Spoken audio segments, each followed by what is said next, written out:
एक छोटे से गांव में एक कच्चे घर में अली अपनी माँ के साथ रहता था। उसके पिता कई साल पहले गुजर चुके थे।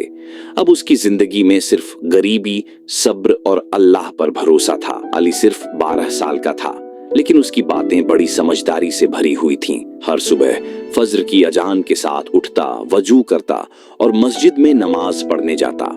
फिर स्कूल जाता और स्कूल के बाद चाय की दुकान पर बर्तन धोता ताकि अपनी माँ की मदद कर सके। एक दिन अली को चाय की दुकान के कोने में एक बटुआ पड़ा हुआ मिला। अली ने उसे उठाया और खोला। अंदर हजारों रुपए थे। अली ने तुरंत दुकान के मालिक को बुलाया और कहा, चाचा, ये बटुआ किसी ग्राहक का है, मुझे इसे वापस करना है। चाचा ने हैरान होकर पूछा, बेटा, तुम्हें तो पैसे की बहुत जरूरत होगी, फिर भी तुम इसे वापस दे रहे हो? अली मुस्कुराते हुए बोला, चाचा, हमारे नबी ने हमें यह सिखाया है कि ईमानदारी सबसे बड़ी दौलत है।